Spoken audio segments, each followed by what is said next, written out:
Hi everyone, my name is Sifan, and this work together with my co-author, Giulia and Chihiro. We from Keio University Graduate School of Media Design. We present a position paper on the topic of empathy building through personalized pixel crafting, a co-creation platform for researchers and individuals with intellectual disabilities.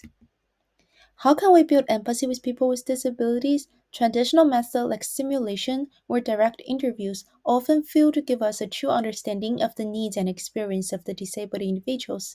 Increasingly, researchers emphasize the needs to develop alliance with them, shifting from being like to being with.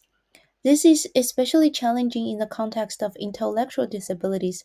Due to their cognitive impairments, individuals with intellectual disability, as known as with IDs, may find it difficult to understand the instruction in human computer interactions, and their competency are often deeply embedded with the context of their daily lives.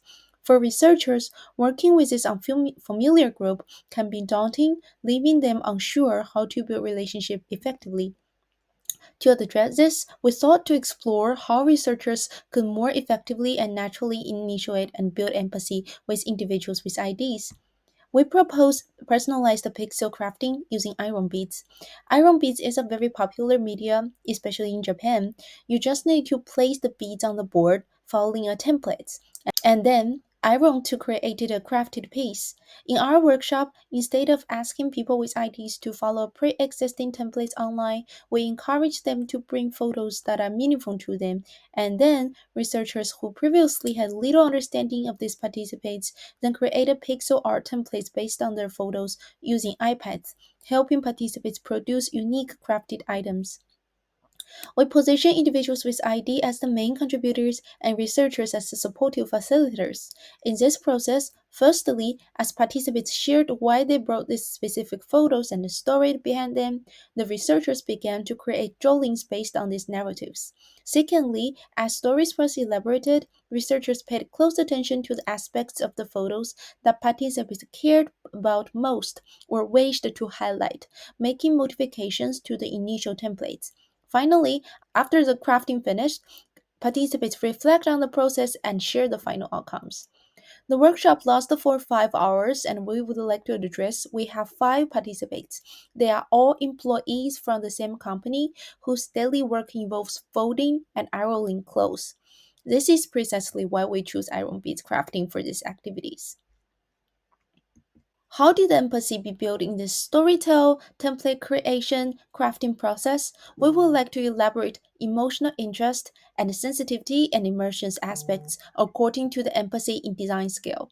The sensitivity and immersion, this is actually the most interesting aspect of what we noticed. All the artists researchers found a sense of nervousness and anxiety when they created templates, and this triggered them to engage deeply in the participants' story. This emotional vulnerability democratized the relationship between researchers and participants, since researchers were no longer seen as omnipotent providers but as fellow participants, eagerly awaiting feedback. For example, research 3 shared two participants brought photos of themselves in their workplace. Through their story, I sensed them enjoyed their work. So instead of focusing on the workplace environment, I focused on the smiles and eyes, and I anxiously awaited their reactions to seeing it, wondering if I had managed to capture his ideal image. Another story from Research 5, one participant brought a photo of his business card, which is central to his daily work of cutting cards.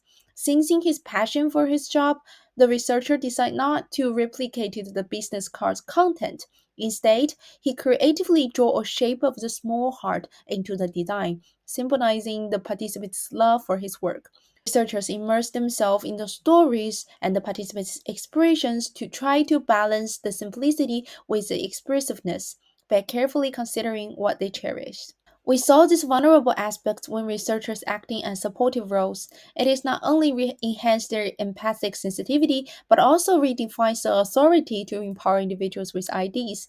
This shift fosters deeper emotion connections between researchers and participants, particularly highlighted by the experiences of the anxiety and reinforced by positive participants' feedback. We also observed the significant growth in the researchers' empathy, reflected in their highlighted emotional interest. This enhancement stems from activities that allows researchers to understand individuals with IDs more comprehensively.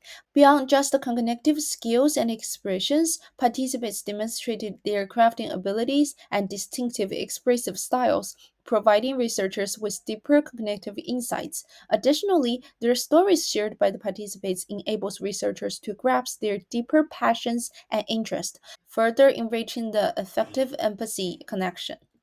We believe that personalized activities can be extended to a broader range of interactions between researchers and participants with disability.